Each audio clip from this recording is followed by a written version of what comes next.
हमारे साथ ET now और ईटी नाउ स्वदेश के एडिटर इन चीफ निकुंज दालमिया जुड़ चुके हैं। निकुंज सर, वेरी गुड मॉर्निंग।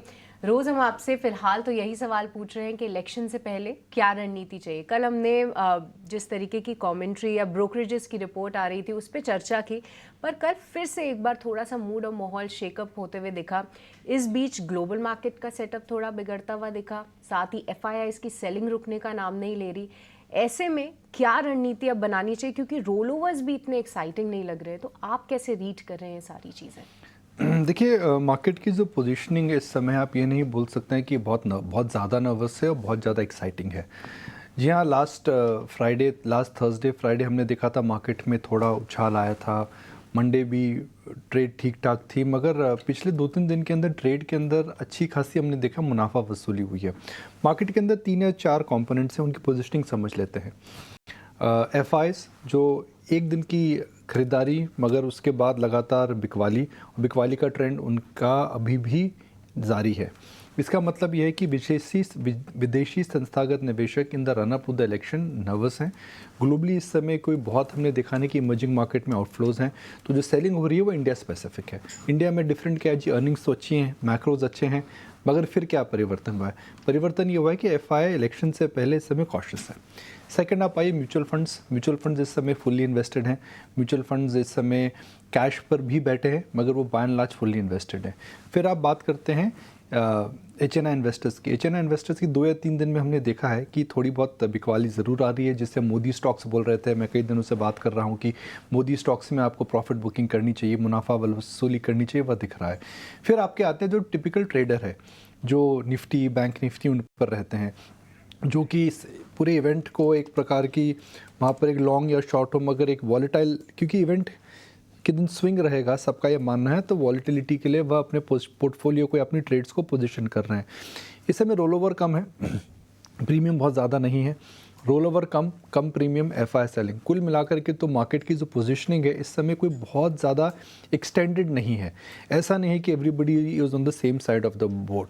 हालांकि लेवल्स ऑल टाइम हाई के आसपास हैं, मगर जो पार्टिसिपेशन, अंडरलाइंग पार्टिसिपेशन, इस समय मार्केट के अंदर डर नहीं है, मगर उत्साह भी नहीं है।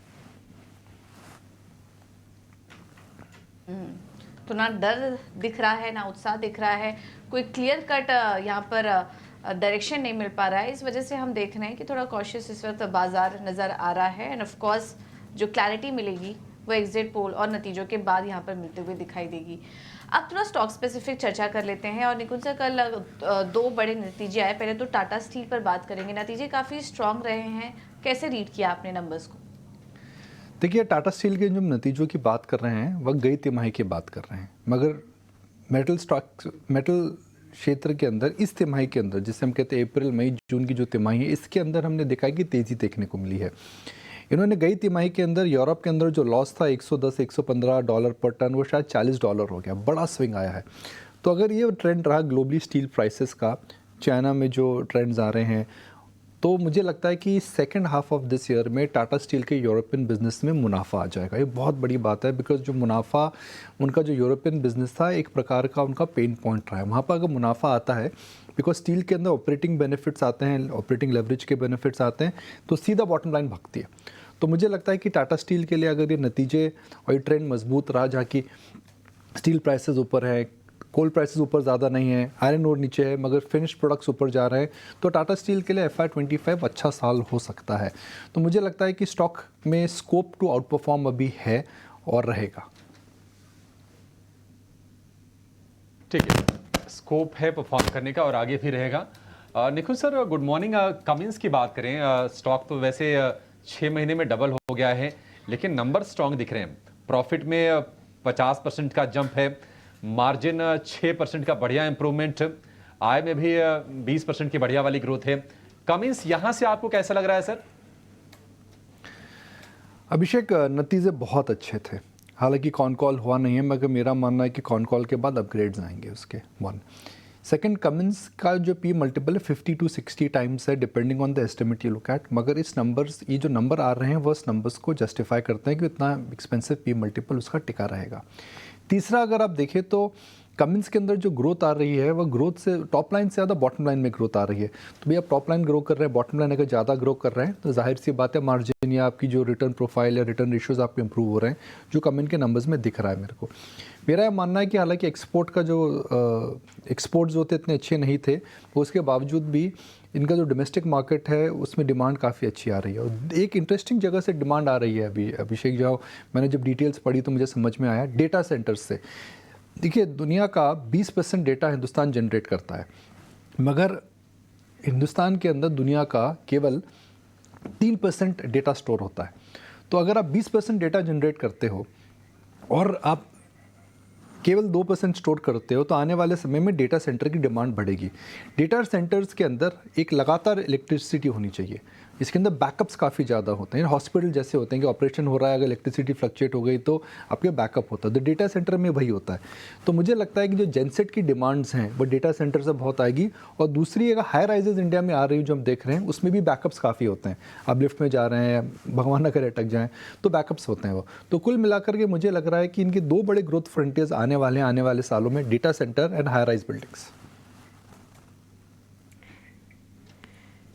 ठीक है, तो ये नज़रिया कमिंस को लेकर है। पर निकुंज सर, आज हिंदी पत्रकारिता दिवस भी है, तो हम आपको भी कॉन्ग्रेचुलेट करना चाहेंगे उसका कि आज 30 मई है और साथ ही 1826 से इसकी शुरुआत हुई थी, और इसकी शुभकामनाएं आपको भी।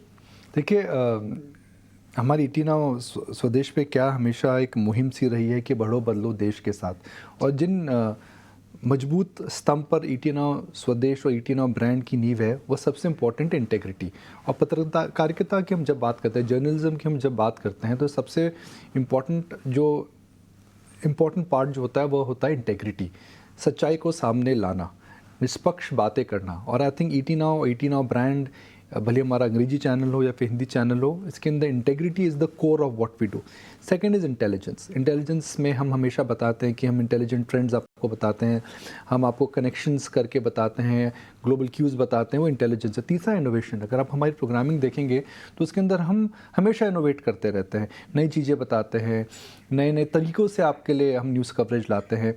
तो एक प्रकार की जो हमारी प्रोग्रामिंग का जो वो पूरा का पूरा फोकस रहा है, number 1 integrity, number 2 intelligence and number 3 innovation.